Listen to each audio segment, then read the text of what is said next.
김찬용의 다정한 미술관.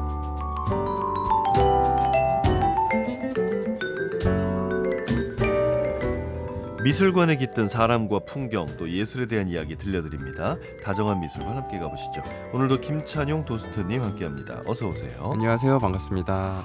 지난달에 좋은 일 있으셨네요. 축하 인사드립니다. 한국예술전시기획사협회가 주최하는 전시 어워즈에서 2025년에 올해 도슨트상을 수상하셨습니다. 네. 오늘도 한 달 정도 지나기는 했는데요. 도슨트가 원래는 직업이 아니었다 보니까 이 상 자체가 원래 존재하지 않던 분야인데 이번에 신설됐는데 감사하게 좀 의견을 좀 오래 해먹었다 보니까 제가 그래도 밭을 간 사람이라고 좀 수상을 해주셔서 감사하게 잘 받고 왔습니다. 첫 번째 상을 수상을 하신 거네요. 그렇죠. 상이 생기고 첫 번째로 받게 되었습니다. 야, 대단하십니다. 저는 사실 도슨트님의 인스타에서 먼저 보고 정말요? 네, 너무 기분이 좋았었는데. 감사합니다. 네. 이렇게 또 불러주신 덕분에 받지 않았나 싶습니다. 아니, 올해가 도슨트 시작하고 20년 된 해라면서요? 네, 그 횟수로 어느덧 20년이 되어가지고요. 와. 물론 최초에 4년 정도는 뭐 인터뷰에서 가끔 말씀드렸는데 직업이 전혀 아니었다 보니까 저도 자원봉사로 4년 정도를 했고요.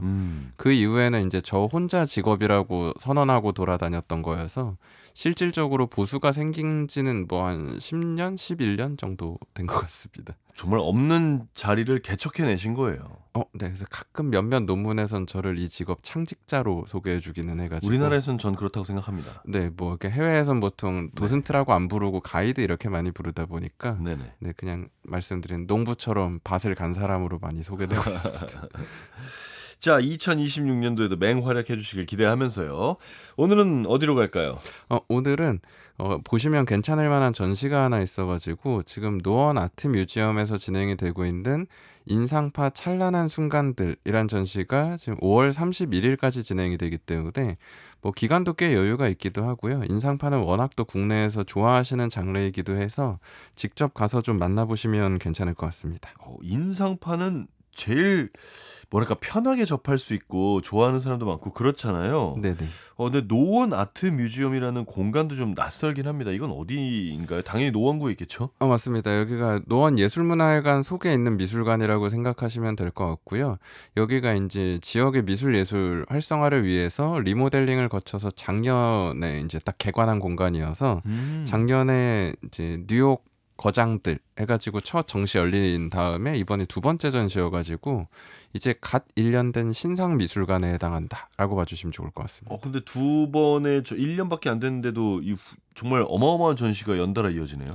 맞습니다. 좀 큼직큼직한 전시 위주로 그냥 이왕 할 거면 아무래도 좀 좋은 전시를 하자라는 마인드로 기획을 하고 있는 것 같고요. 이번 전시 역시도 예루살렘 이스라엘 미술관 소장품들이 왔기 때문에 우리 이름 좀 익숙한 예술가로는 뭐 모네, 르누아르, 고갱, 뭐 반고우, 세잔 이런 예술가들 포함해서 인상주의 예술가 11명의 작품이 있고요. 작품 자체가 21점의 원화로 이루어져 있고 마지막에는 이걸 좀 더 현대에 맞게 몰입형으로 느끼실 수 있도록 미디어 아트로도 구성이 되어 있고요. 또 오시는 분들 인상주의 낯서셔도 좀 재미있게 보시라고 도슨트 프로그램도 강연 형태로 좀 잘 준비되어 있기 때문에 좀 다채롭게 보실 수 있는 좋은 전시가 될 것 같습니다. 네.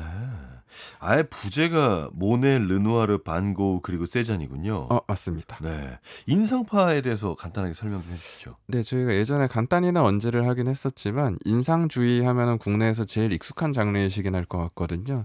이 사조 자체가 1, 2차 산업혁명 시대에 겹쳐있는 사조이기도 하고 역사 좋아하시면 프랑스의 보통 벨 에포크라고 얘기하는 좀 1870년에 보불전쟁 끝나고 1차 세계대전 시작되기 전까지 가장 좀 찬란했던 시절이라고 얘기하는 그 시절의 예술가들 이 인상주의에 딱 껴있는 예술가들이다라고 봐주시면 좋을 것 같고요.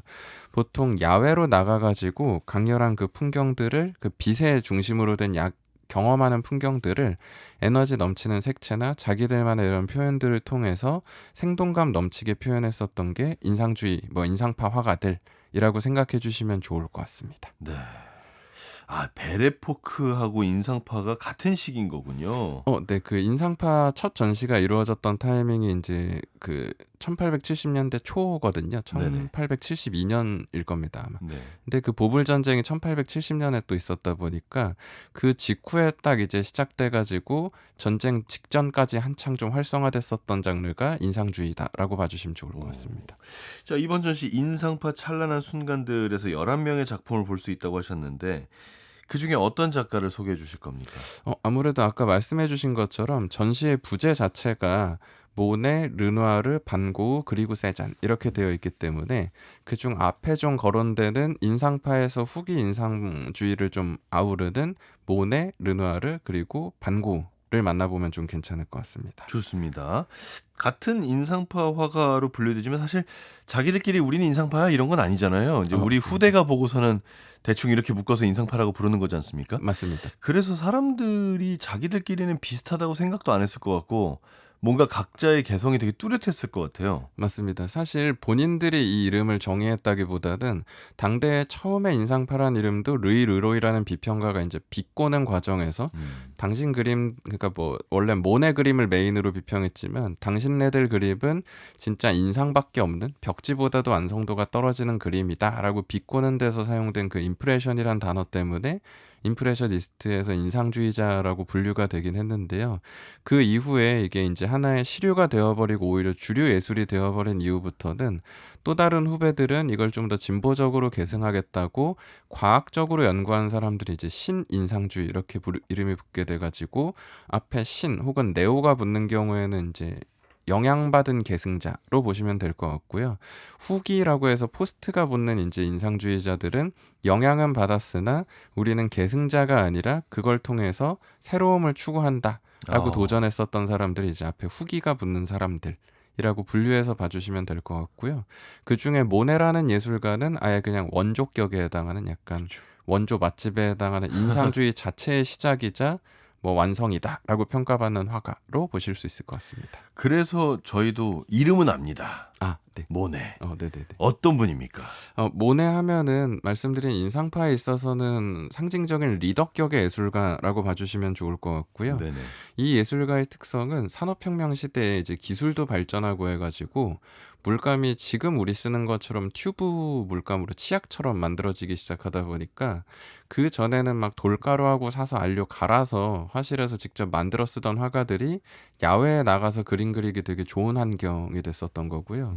이게 실제로 영국 그 BBC 다큐에서 묘사된 내용이 20대 전성기 때는 캔버스를 3개, 5개씩 배낭처럼 등에 메고 야외에 나가가지고 일상적인 풍경이라도 뭔가 인상적인 순간이 있으면 바로 이젤 세워놓고 2-3시간 안에 거의 완성에 가깝게 유화로 연필 스케치도 없이 바로 그려버렸다라고 하고요. 오. 그리고 이후 뭐 가끔 작업실 들고 와서 마무리 정도만 하는 수준이었다라는 평가를 받아서 굉장히 빠른 그 붓터치를 이용해서 그날 그 순간 그 온도 혹은 그 감정에서만 느낄 수 있는 풍경을 되게 경험적으로 담아낸 예술가가 모네다라고 할 수 있을 것 같습니다. 와, 이제를 4-4개를 메고 나갔다고요? 그러니까 이젤은 어쩔 수 없이 하나였을 것 같은데요. 아, 캔버스를 막 4개, 5개 이렇게 등에 메고 와. 나갔다고 보시면 좋을 것 같습니다. 그 무게도 보통이 아니었을 것 같습니다. 그러니까요. 그래서 네. 지팡이 이렇게 들고 다녔다고 소개되더라고요. 거의 무슨 뭐 등짐지고 저기 백패킹 가는 사람 같은 분위기였겠군요. 맞습니다. 그래서 막 실제로 완전 열정이 넘치실 때든 오전에 빗으로 그리고 캔버스 바로 바꿔서 오후에 빗으로 그리고 해질 무렵에 그리고 이런 식으로 그렸다고 기록돼 있습니다. 2-3시간 만에 그려내는 거면 사실 그림 생각하면 굉장히 빠르게 그린 거긴 한데 어쨌거나 2-3시간이어도 햇빛의 어떤 빛의 색깔이나 농도나 이런 건 다 변하잖아요. 맞습니다. 그러니까 이분은 정말 빨리 그릴 수밖에 없었겠네요. 맞습니다. 그 빠르게 그린다는 게 굉장히 중요한 포인트인 이유가 야외에서 스케치한 이후에 그리는 풍경은 기존에도 존재하긴 했었거든요. 네. 근데 기존에는 보통 뭐 한 6개월 몇 년 막 이렇게 스케치한 다음에 그걸 다시 또 캔버스에 옮겨 그리고 그걸 다시 또 채색하면서 완성하다 보니까 짧아도 몇 달에서 길면 몇 년씩 그리는 풍경화여서 그 순간의 풍경이라기보다는 사실 그 공간의 좀 보편적인 풍경이라고 할까요? 사진을 찍는 듯한 그런 느낌이었다면 모네는 진짜 딱 그날만 느낄 수 있는 듯한 어허. 그러니까 사실 같은 석양도 그날의 뭐 구름 정도나 온도나 혹은 자기 감정이나 이런 상황에 따라서 좀 다르게 느껴질 수 있잖아요. 이걸 직접적으로 처음 제대로 시도한 예술가다라고 평가받다 보니까 극찬받는다라고 할 수 있을 것 그럼 같습니다. 모네가 이렇게 야외에서 그림 그리는 건 원래도 많이 있었잖아요. 맞습니다, 근데 이제 맞습니다. 그 원래 있었던 그 사람들과 모네의 차이점은 그 즉석의 느낌을 그려낸다 이겁니까? 맞습니다. 사실 대항해 시대 때부터 특히나 네덜란드에서는 풍경화가 엄청 유행했었거든요. 사실 프렌치권에서는 풍경화를 약간 좀 끝낮은 예술로 많이 평가를 했어가지고 귀족들은 그냥 뭐 장식품 수준 혹은 뭐 자기 음. 관광 갔다 오면 베네치아 풍경 이런 거 장식용 뭐 인테리어처럼 구매하는 수준 이런 느낌이었었는데요. 모네 같은 경우에는 이제 이게 아까 잠깐 말씀드린 산업혁명하고 엮이기 시작하면서 이제 그 컨베이너 벨트 공장 운영하는 그 공장 기업가라고 할까요? 그 실업가들 네네. 중에서는 새로운 부자들이죠. 맞죠, 맞죠. 그 귀족보다도 말씀하신 그 자본력으로만 따지면 귀족을 압도하는 사람들이 생기다 보니까 이 사람들은 귀족풍의 그림도 안 좋아하고 자기가 평상시에 경험하는 일상이나 혹은 자기가 관광 가는 곳이나 이런 그림을 원하다 보니까 새로운 니즈가 생겼던 거고요. 음. 특히나 모네는 그 랜드마크나 유명 공간들을 막 주로 그리려고 했었던 게 아니라 너무나 평범한 우리 일상 속에서도 우리에게 감동이나 이런 영감을 주는 순간 뭐 대표적인 게 석양이나 혹은 뭐 지평선, 수평선 이런 거 봤을 때겠죠. 이런 거 넘쳐난다. 이걸 참 단순한 일상 속에서 잘 포착해냈던 예술가라고 보시면 좋을 것 같습니다. 근데 스케치를 안 하는 것도 굉장히 특이한 것 같아요. 왜냐면 다 스케치를 하잖아요. 사실 요즘의 화가들도 스케치를 하고선 그림을 그릴 때가 많지 않습니까? 맞습니다, 맞습니다. 근데 그렇게 안 하셨다는 게 굉장히 특이합니다. 네, 물론 요즘에는 다원주의 시대라고 해가지고 뭐 온갖 양식이 동시에 존재하는 시대가 돼버렸다 보니까 뭐 클래식하게 스케치 하시는 경우도 있고 아예 연필 스케치는 안 하시는 경우도 있는데요.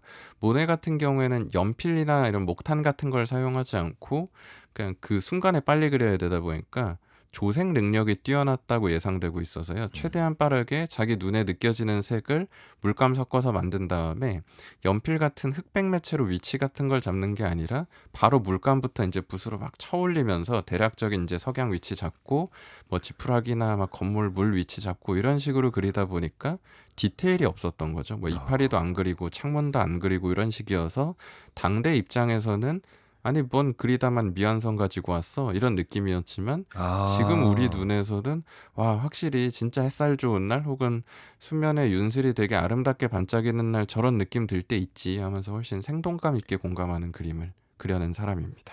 이 기술의 발전도 밀접한 연관이 있겠네요. 아까 말씀하신 것처럼 그 물감이 발전하지 않아서 돌가루 갈아서 색 만들던 시대에 야외에서 내가 지금 빨리 저거 봤는데 빨리 그려야 되는데 그거 만들고 있을 수 없잖아요. 정확한 접근입니다. 그죠? 실제로 말씀하신 뭐 청금석 이런 거 돌가루 갈고 기름 섞고 해가지고 물감 만들 때는 야외에서 예를 들어 바로 그 색을 칠하고 싶어도 그 색을 자기가 다 조합해서 다시 갈고 만들어야 되다 보니까 그 시간 자체 소모가 너무 컸는데요. 근데 그 공업 생산 물감이 나오기 시작하다 보니까 필요한 색을 바로바로 짜고 특히나 말씀드린 조색 능력이 좋았었던 모네는 몇 대 몇 비율로 섞어야 지금 내가 원하는 저 색이 나올 거다 이런 걸 최소한의 조합으로 잘 추적했던 예술가로 음. 예상되다 보니까 그만큼 빨리 그리는 게 시대와 덧붙여서 그 사람의 재능이 맞물리다 보니까 가능해지게 됐었던 거죠. 그러네요. 프랑스 여행 가는 분들 중에 그림 좋아하시는 분들 그 지베르니 방문하는 사람들이 많이 있더라고요. 네. 제가 들어오기 직전에 듣기로는 PD님도 근래 갔다 그러니까요. 오셨다고 네 네네. 듣기는 했는데 보통 모네라는 예술가를 좋아하시거나 인상파란 장르 자체 좋아하시면은 프랑스 가셨다가 지베른이란 지역까지 좀 교외로 같이 이제 구경 갔다 오시는 경우가 많이 있거든요. 실제로 이 지베르니가 모네가 딱 제 나이 될 무렵에 이제 30대 후반에서 이제 40대 될 무렵에 가가지고 40년 가까이 머물렀던 공간이 지베르니이고요.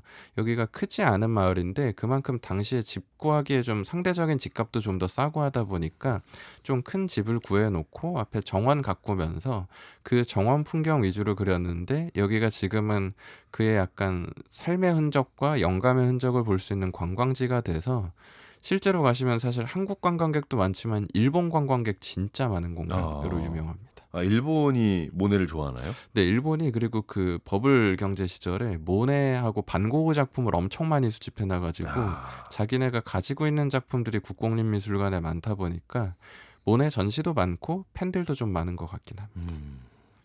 그 지베르니는 어딘가요? 지베르니는 프랑스 파리에서 남부로 조금 그 지중해 가는 군방 중앙쯤이라고 보시면 훨씬 좀 가깝긴 하죠. 파리에서 한 근교에서 한 1시간 반 정도면 아. 가실 수 있기는 한데 멀지 않네요. 네, 근데 뭐 물론 이렇게 직접 렌트를 하시거나 아니면 따로 투어 신청해서 가시는 게 아니면 좀 번거롭게 갈아타고 가셔야 되기는 하는데, 근데 요즘에는 워낙 현지 가이드 투어가 잘 돼 있다 보니까 신청하시면은 같이 이동해서 쉽게 보실 수 있을 겁니다. 네. 모네 작품 중에 개인적으로 좋아하시는 거를 하나 소개해 주신다면요. 보통 좀 유명한 건 수련 시리즈나 뭐 아니면 뭐 건초더미나 로양대 성당 연작 이런 걸 좋아하시는데, 제 개인적으로 좋아하는 건 오르세 미술관에 소장된 작품 중에 카미유의 임종이라고 자기 네. 첫 번째 연인이자 이제 첫 번째 부인이었던 분이 이제 세상 떠나게 됐을 때 그 마지막 순간을 붙잡으려고 막 빠른 붓터치로 그린 게 있는데요. 예전에 저희가 그 오르세 미술관 소개하고 할 때 간단히 언지는 했었는데, 그 그림 보시면은 말씀드린 연필 스케치가 아예 없다는 걸 자세히 보면 볼 수 있거든요. 밑에 그냥 이게 보입니까? 네, 특히나 아래쪽 사인되어 있는 부분 보시다 보면은 그냥 흰색 캔버스 천이 거의 그대로 다 드러나 있고 그 위에 바로 붓터치가 팍팍 쌓여 올라간 느낌이 들거든요. 뭐 예를 들어 다빈치 이런 예술가 그림은 천천히 밑색부터 쌓아 올리다 보니까 물감도 진짜 틈도 없이 가득 차 있고 두껍게 두껍죠. 칠해지다 보니까 세월 지난 갈라지고 이러는데요. 모네 건 되게 얇고 한두 번의 터치로 만들어내는 색이다 보니까 실제로 뭐 고화질 이미지나 혹은 현장 가서 가까이서 보시면은 와, 밑색 하나 없이 바로 그냥 캔버스 위에 그렸구나, 이걸 육안으로도 다 확인이 가능합니다. 자, 오늘 이렇게 해서 첫 번째 순서로 모네, 인상파 중에 모네에 대한 이야기를 하고 있습니다. 음악 듣고 와서 계속해서 얘기 이어가시죠. 르 자르댕 드 무시의 모네, 모네의 정원, 스테판 모치오의 피아노 연주입니다.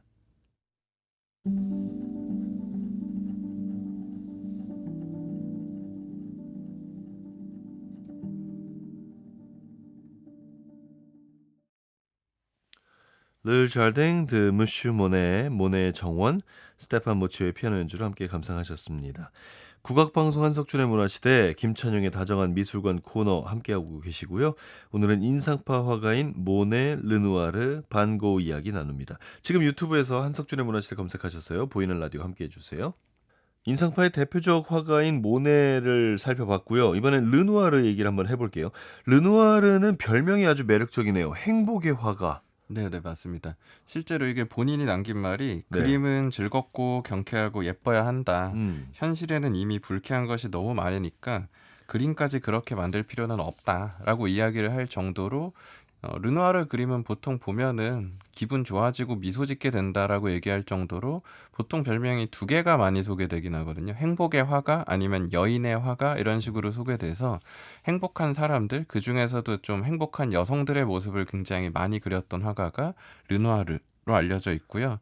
실제로 모네도 장수한 예술가로 유명하지만 르누아르도 78세까지 굉장히 장수했었던 예술가인데, 따지고 보면 말씀드린 아까 벨 에포크 시대라고 말씀은 드렸지만 그 벨 에포크라는 시대 자체가 이들이 이제 장년기에 접어들었을 땐 끝나버리게 되거든요. 1차 세계대전이 시작되고 하다 보니까. 근데 그 변화의 시대 속에서도 끊임없이 그림 속에서는 좀 행복한 색감, 행복한 표정과 감정들을 담아냈던 게 르누아르였다라고 봐주시면 좋을 것 같습니다. 78세면 굉장히 장수를 하셨네요. 그렇죠. 특히 그 시대로선 더더욱 그렇다고 할 그죠? 수 있을 것 같습니다. 비슷한 시대를 살아가면서 비슷하게 미술을 했던 사람들끼리는 좀 친했을까요?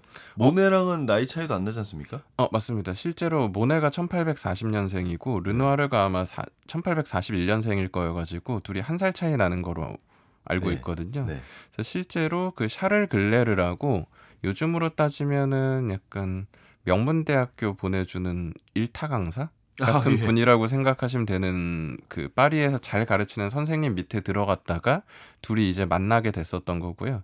근데 문제는 모네도 그렇고 르누아르도 그렇고 좀 고전적인 예술을 하고 싶었던 게 아니라 좀 새로운 예술을 하고 싶었던 터여가지고 막상 화실 잘 안 나가고 둘이 야외에 나가가지고 같이 스케치하고 연구하고 하는 과정에서 두 사람이 좀 많이 가까워졌다라고 생각해 주시면 좋을 것 같고요. 오. 그래서 처음에는 두 사람 그림 되게 비슷했었습니다. 근데 나중에 이제 호기심 갖는 주제가 달라지면서 각자의 명확한 색깔을 갖게 되는 거다라고 봐주시면 좋을 것 같습니다.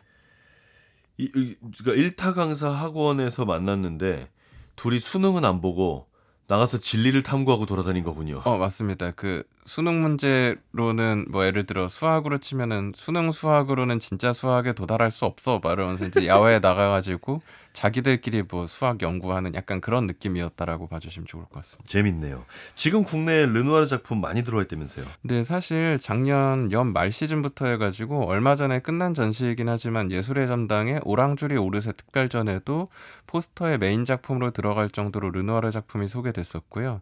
더불어서 현재도 국립중앙박물관에서 진행되고 있는 인상주의에서 초기 모더니즘까지 메트로폴리탄 미술관 특별전에서도 메인 작품이 르누아르 작품으로 소개가 되고 있고요. 그리고 추천드리는 그 노원 아트뮤지엄의 인상파 찬란한 순간들에도 르누아르의 유명한 초상화와 더불어 정물화가 같이 다 와 있기 때문에 지금 작년 연말부터 올 초까지는 인상파 중에서도 르누아르란 예술가 작품은 좀 다채롭고 좀 제대로 느껴볼 수 있는 시즌이라고 할 수 있을 것 같습니다. 아유, 그 와중에 하나도 제대로 못 본 게 정말 안타깝고 아쉽네요. 이번 그 노원 아트 뮤지엄에는 어떤 작품이 들어와 있습니까? 이번에는 꽃병의 장미라는 아름다운 이제 꽃 정물 그린 작품 한 점하고요. 꽃장식 모자를 쓴 여인이라는 말씀드린 여인의 화가라고도 많이 소개되다 보니까 따뜻하고 행복한 색감을 가지고 있는 여성의 초상화 작품이 이렇게 한 점씩 들어와 있습니다. 진짜 예쁜 것만 그렸네요. 꽃도 그리고 꽃장식을 단 여인도 그리고. 그쵸. 뭔가 되게 좀 아기자기하다고 할까요? 보면 기분 어. 좋아지는 그런 그림을 그리는 게 르누아르라고 봐주시면 좋을 것 같습니다. 도스트님께서 가장 좋아하는 르누아르 그림은 뭔가요? 사실 르누아르 작품의 핵심이 행복의 화가 뭐 이렇게 소개되는 만큼 인간에 관심 많고 인간 감정을 되게 잘 담아낸 예술가로 소개되거든요. 그래서 보통 유명한 작품은 그 보트 파티 위의 점심 식사라는 작품하고 물랭드라 갈라트의 무도회란 작품이 좀 많이 소개되긴 하거든요. 이게 둘 다 약간 파티하고 있는 이미지의 그림인데 자세히 보다 보면 사람들 표정도 행복하고 특히 보트 파티 위의 점심 식사라는 작품은 자세히 보면 시선이 서로 다 어긋나게 막 그려져 있거든요. 뭔가 남녀가 뒤섞여 있는데 그 가볍게 얘기하자면 서로 관심 갖는 남자와 여자는 다른 다르게. 것처럼 서로 눈이 다 어긋나게 막 이렇게 그려놔가지고 사진이 아님에도 불구하고 그 안에서 벌어지는 약간 재미있는 인간관계의 이야기 이런 걸 좀 재밌게 담아냈었던 게 르누아르라고 봐주시면 좋을 것 같고요. 다만 개인적으로 그냥 눈으로 감상하고 보기에 딱 좋았던 작품은 책을 읽는 소녀라고 1880년에 이제 39살 때 그린 작품이 있거든요. 이거는 소장되어 있는 데가 독일 프랑크푸르트의 슈타델 미술관이란 곳에 소장이 되어 있는데 아마도 르누아르 검색하셨을 때 익숙하게 보실 수 있는 작품은 아니어서 혹시 이미지 찾아보고 싶으시면은 이제 슈타델 미술관 르누아르 뭐 이런 식으로 치면 아마 나올 것 같긴 한데요. 개인적으로 좋았던 이유가 익숙한 유명 작품이 아님에도 불구하고 르누아르적인 특성이 제일 잘 담긴 작품 같아서 모자 쪽은 되게 좀 날려쓰는 붓터치로 좀 색감 중심으로 되게 화려하게 해놨고요. 얼굴 쪽은 또 되게 모네하고 다르게 곡선적이고 동글동글한 붓터치 이용해가지고 책 보고 있는 그 약간 얼굴 발그레한 수줍은 소녀의 표정이 또 되게 은은하게 담겨 있어가지고 이래서 이 사람 작품을 그런 뭐 행복의 화가 여인의 화가라고 하는구나 라는 걸 좀 느낄 수 있었던 퀄리티 되게 좋은 작품이다 싶어서 이 작품을 좀 추천드리고 싶습니다. 그 르누아르 작품 중에 그 잔디밭 공원 같은 데서 파티하는데 거기도 시선 막 엇갈린 작품이 또 있지 않나요? 맞습니다. 르누아르 작품 중에 그 파티하고 행복한 거 많이 그린 것들이 있다 보니까 사실 도시의 춤, 시골의 춤에서 춤추는 작품도 있고요. 말씀하신 잔디밭에 있는 작품은 제 생각에는 후기에 그린 것들 중에 목욕하는 여인들 시리즈 아니면은 아마 파티하는 야외 거면은 공원 같은 데서 막 파티하고 있는데 그때도 막 남자 여자들 시선 다 엇갈리고 있는 그런 거였는데. 그럼 그게 아마 제 생각엔 물랭드라 갈라트의 무도회 수도 있지 않을까. 그 이름인 것 같아요. 네네. 제가 이렇게 아니면은 이름을 기억 못합니다. 네. 그게 이제 야외 파티하는 거 그린 거고요. 네. 혹은 보트 파티 위에 아까 점심 식사도 나름 야외긴 한데 레스토랑에서 하는 느낌이어 가지고 자, 이렇게 시선이 엇갈리는 거를 참 관찰을 잘했다는 생각이 드네요. 네. 근데 뭐 르누아르도 말씀드린 장수하면서 작품을 너무 많이 남겼다 보니까 아마 말씀하신 작품이 우연히 어딘가에서 보신 작품이라면 제가 모르는 작품일 수도 있어 가지고 그럴 수도 있죠. 참 매력적인 작품이 많은 예술가여서 저도 돌아다니면서 발견할 때마다 야, 이건 또 새롭네 하면서 보는 그런 작가입니다. 그렇군요. 반 고흐도 넓게 보면 인상파 화가로 분류되지 않습니까? 맞습니다. 이전에도 소개해 주신 적이 있긴 하지만 오늘은 인상파 화가로서 좀 더 자세하게 얘기를 해 주신다면요. 네, 아까 간단히 말씀드렸지만 인상파는 빛을 추적하고 그 시대의 인상에 좀 집중한 예술가들이라고 보시면 좋을 것 같고요. 거기에 신인상파라고 소개되는 게 저희가 예전에 한번 언제 했었던 그 빛을 우리는 좀 더 광학적으로 과학적 접근법으로 해석한다. 게 신인상주의자였다면 반고흐는 후기 인상주의자, 후기 인상파라고 소개가 되고요. 아까 말씀드린 것처럼 후기 인상파는 인상주의의 영향을 받은 것까지는 본인들이 부정하지 않지만 자기들만의 방식으로 그림을 그리겠다라고 선언했었던 예술가들이기 때문에 반고흐에게 직접적으로 좀 영향받은 예술가 중 우리 이름 익숙할 만한 사람이 그 마티스 혹은 뭐 블라멩크 이런 예술가로 익숙한 야수파라는 장르하고 뭉크 혹은 뭐 클림트 이런 예술가로 익숙할 수 있는 표현주의 이런 장르가 다 반고흐 계보 연장선에 있다라고 평가받기 때문에 인상주의를 조금 개량했다고 할까요? 혹은 진화시킨 장르가 반고흐를 중심으로 하는 후기 인상주의였다라고 봐주시면 좋을 것 같습니다. 근데 진짜 그러네요. 고흐는 인상파일 수 있을 것 같은데 야수파나 이 표현주의는 인상파스럽진 않거든요. 맞습니다. 근데 고흐가 야수파 같기도 하고 표현주의 같기도 하네요. 너무 중요한 포인트를 짚어주신 게 반고흐 작품까지는 그래도 가시색을 쓴다고 얘기하거든요. 가시색이요? 그러니까 그게 뭐죠? 왜곡을 하긴 하는데 네. 그러니까 형태가 막 예를 들어 하늘이 휘몰아친다거나 집이나 산 같은 게 좀 일그러져 있다거나 이렇게 형태가 왜곡되긴 하는데 색깔 자체는 눈에 목격되는 보이는 색 기반에서 아예 벗어나진 않는다는 거죠. 맞아요. 네. 뭐 하늘을 검은색으로 칠하진 않아도 남색으로 칠한다거나 혹은 나무를 되게 진한 초록색이나 혹은 거의 파란색에 가깝게 칠하기는 해도 아예 뭐 예를 들어 말도 안 되는 색이라고 뭐 나무를 검정색이나 아니면은 뭐 이상한 색으로 칠하진 않거든요. 근데 그 야수파 같은 경우에는 가시색에서 벗어난 색을 써버립니다. 얼굴에 초록색을 아예 되게 진한 초록색을 써버린다거나 멍든 것 이상의 푸른색을 써버린다거나 이런 식으로 가거나 표현주의란 장르로 가면 뭉크 같은 경우에는 아예 그 스크림에서 아예 그 영화에 오마주 될 정도로 기괴하게 더 왜곡해가지고 말도 안 되는 색을 쓴다거나 혹은 형체도 맞습니다. 네. 형태도 일그러지고 클림트는 아예 금박을 써버린다거나 이런 식이다 보니까 그들은 가시색이 아니라 완전히 이제 그 너머의 해석의 색, 이제 완전 창작의 색으로 넘어갔는데 그 계기를 보는 걸 무너뜨리기 시작한 이 반고흐가 좀 도화선이 됐다라고 평가받는다고 보시면 좋을 것 같습니다. 그러니까 반고흐 그림을 보면서 이렇게 해도 되는구나가 된 거네요. 맞습니다. 그게 사실 반고흐 전에 쿠르베라는 예술가부터 네. 그 전 시대엔 보통 뭐 귀족이나 왕족의 의뢰를 받고 그림을 많이 그렸다 보니까 주체성이 좀 떨어졌거든요. 자기가 그리고 싶은 그렇죠. 걸 그린다기보다는 네. 의뢰받거나 유행하거나 이런 것들을 좀 그렸었는데 쿠르베란 예술가가 처음으로 이제 현대식 개인전 의뢰받은 그림이 아니라 난 그리고 싶은 거 그리고 보고 싶으면 보고 사고 싶으면 사든가 란 마인드로 처음 예술을 하기 시작했고 이게 이제 인상주의자들한테 영향을 받기 시작해서 우리도 그러면은 우리가 보기에 인상적이고 아름다운 걸 그리자라고 하면서 그래도 자유도가 생기긴 했는데 문제는 그 중에서도 좀 대중들이나 새로운 그 부르주아 니즈에 맞는 것들을 그렸다는 거죠.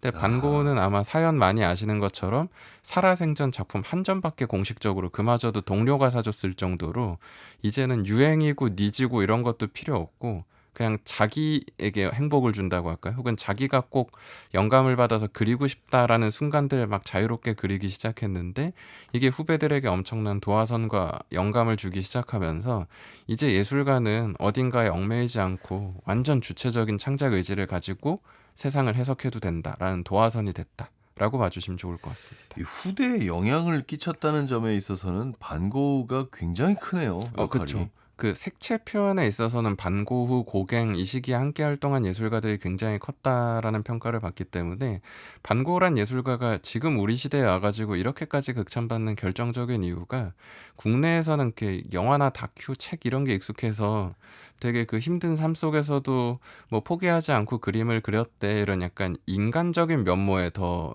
관심 갖거나 몰입하시는 경우가 많은데 그걸 완전 배제하고 보더라도 음. 그 사학적 가치라고 할까요? 미술사에 있어서 인간이 시각적으로 세상을 보고 표현하는 방식에 있어서 굉장히 큰 영감과 업적을 남겼다라고 평가받는 예술가가 반고흐다라고 보시면 좋을 것 같습니다. 그러게요. 근데 참 당대에는 너무 인정을 못 받은 거 아닙니까?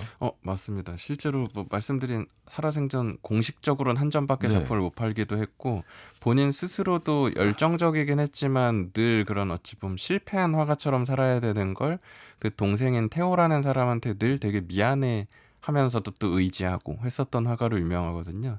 근데 다만 현 시대에 와가지고 많은 비평가나 혹은 사학자들 입장에서는 반고흐가 37의 세상을 떠났다 보니까 하다못해 딱 10년만 더 살았어도 그 아까 그 모네 같은 경우에도 80대까지 살았고 르누아르도 아까 78세를 그렇죠. 했던가요? 네. 78세까지 살았던 걸 보면은 그 반 조금 넘게만 더 살았어도 한 50대 정도 무렵까지만 살았어도 충분히 자기 영광을 다 누리고 인정받았을 수도 있는데 그 순간을 못 버티는 바람에 자기 영광을 누리지 못하고 갔다라는 평가를 받기도 합니다. 그게 좀 아쉽기도 합니다. 근데 물론 이제 그 어떤 그 전후의 그림의 스타일을 보면 반고흐부터는 스타일이 너무나 좀 달라지니까 그 당시 사람들한테는 어색했을 것 같긴 해요. 근데 지금도 우리가 무슨 뭐 별 해는 밤인가요? 그다음에 무슨 테라스 카페 네네. 이런 그림들 보면 정말 그냥 확 우와 하는 게 있잖아요. 네네. 이게 그 당시에는 없었을까요? 그게 전 그런 부분인 것 같습니다. 예를 들어 우리도 그 예를 들어 스마트폰 처음 나왔을 때 뭐 그 당시의 젊은 세대 입장에선 신기하고 막 많이 사용하고 하지만 그때 제 느낌에 어릴 때 들었던 그 20대 초에 처음 네. 스마트폰을 접하기 시작한 것 같은데 뭐 애들 게임기 같네 뭐 하네 하면서 이걸 어른들 막 장년층이 쓰겠냐 어려워서 쓰겠냐 이런 얘기를 했는데 지금은 그냥 인류의 거의 절대 다수가 스마트폰을 모바일 폰을 사용하면서 살잖아요. 혹은 AI 같은 것도 처음에 나오기 시작할 때는 우리가 이해하기 어렵고 하다 보니까 막 알파고 한 번 이세 돌림이 이기니까 막 열광하고 하는 것처럼 두려워하기도 하고 낯설어하기도 하는데 익숙해지면 또 편하게 쓰고 좋아하는 것처럼 반고흐의 그 기법은 당대에 좀 보이는 걸 거의 그대로 그리는 걸 당연하게 생각하고 그나마 이제 인상파 되게 이상하다고 미완성이라고 생각하다가 그래 이 친구들은 그래도 보이는 석양 같은 색 잘 쓰네 하고 겨우겨우 이제 받아들이고 있었던 당대 인류 입장에서는 막 그렇게 하늘이 휘몰아치고 나무가 막 무너져 내리고 이런 그림이 공감되기 되게 힘들었던 거죠. 근데 지금의 우리는 추상 미술이나 막 그 개념 미술이니 뭐니 온갖 걸 이미 다 경험한 인류이기 때문에 반고흐가 표현하는 그런 것들이 요즘은 막 아예 뭐 심리학자나 전신 분석학자분들도 뭐 공황장애가 됐든 우울증이 됐든 인간의 심리적인 상태가 진짜 힘들면은 세상이 저렇게 보일 수 있다면서 더 분석하고 연구하고 하다 보니까 공감력이 되게 커져가지고 좋아한다고 봐주시면 좋을 것 같고요. 당대에도 뭐 안목 좋은 사람들은 극소수 알아봤겠지만 그게 이제 세상에 드러나기 전에 세상을 떠나버린 예술가다라고 보시면 될 것 같습니다. 그 어떤 느낌이 전해져 오는 그런 붓터치에서 우와 이건 강렬하다 이런 느낌이야 그래 밤하늘을 볼 때 나도 저럴 때가 있지 이것보단 뭐야 이상해 밤하늘을 왜 저렇게 그렸어 이게 더 많았다는 거군요. 맞습니다. 그 정신병자 취급을 좀 받았다라고 보시면 될 것 같아가지고 이게 물론 연구에 따라선 다양하긴 합니다. 이거는 말도 안 된다기보단 좀 공감 안 하는 연구이기도 한데 이 사람이 실제로 그 알코올 최소한 의존증에서 중독이었다라고 평가를 받아가지고 그 당시에 좀 문제가 많은 술이었던 압생트라는 되게 싸지만 되게 독한 그 술을 너무 즐겨 마셨었는데 그 술의 그 알코올 빈도 때문에 너무 많이 마시면 황색증이라고 해가지고 세상에 좀 누렇게 보이고 좀 막 그렇게 취하는 중세가 좀 심각했었다라고 해서 그림에 좀 노란색이나 혹은 좀 강한 색을 많이 쓴 게 그 중독의 영향일 수 있다. 이런 설을 내놓는 경우도 있는데요. 다만 대다수의 미술사학자들은 만약 그 증상 때문이라면 작품 전체가 다 약간 누렇게 뜨는 노란기가 그치. 있어야 되는데 해바라기나 몇몇 개 그릴 때만 그렇게 강렬한 노랑을 쓰고 말씀하신 뭐 별이 빛나는 밤이든 밤의 카페 테라스든 이런 거 그릴 땐 또 전혀 다른 색을 쓰기 때문에 그건 그냥 너무 오판 좀 과도한 해석 같고 예술가로서 자기 연구를 했던 사람인데 좀 어찌 보면 사회성이 부족했었던 면 때문에 당대에는 더 부정당하지 않았겠는가라는 해석을 좀 많이 하고 있긴 합니다. 자, 오늘 인상파에 대한 대가 세 분에 대한 얘기를 했는데요. 이 세 분의 작품들을 전부 인상파 찬란한 순간들 노원구에서 아까 이름이 뭐였죠? 노원 문화예술회관. 네, 그 안에 노원 아트 뮤지엄에서 만나보실 수 있을 것 네, 같습니다. 여기서 전부 만나볼 수가 있습니다. 근데 이제 부제가 모네, 르누아르, 반고우 그리고 세잔이잖아요. 네네. 근데 오늘 세잔은 또 얘기를 안 해주시네요. 네, 이게 사실 대중적으로 얘기했을 땐 우린 반고흐가 훨씬 익숙하고 반고흐 역시도 현대회화에 영향을 미친 게 엄청나게 큰 건 사실인데요. 다만 보통 전공하시거나 혹은 깊은 애호가들 사이에서는 현대회화에 더 큰 영향을 미쳤다 혹은 더 큰 업적을 남겼다라고 평가받아서 근대회화 혹은 현대회화의 아버지라는 미술계 약간 별칭이라고 할까요? 업적으로 불리우는 사람이 폴 세잔이란 화가이기 때문에 좀 중요 아이템이어가지고 이분은 좀 아껴놨다가 오, 차후에 좀 제대로 기회가 됐을 때 이분이 좀 은근 보기 어렵거든요. 네. 반고흐보다도 이해하기 어려운 화가이긴 해서 따로 한번 소개해드리려고 숨겨놓는다라고 생각해 주시면 좋을 것 같습니다. 오히려 이 사람을 좀 더 제대로 소개를 해야 된다는 뜻이군요. 맞습니다. 반고흐는 워낙 익숙한데 폴 네. 세자는 생각보다 낯설어 하시는 경우가 많아서 아. 다음에 기회 되면 제대로 한번 소개를 해드리겠습니다.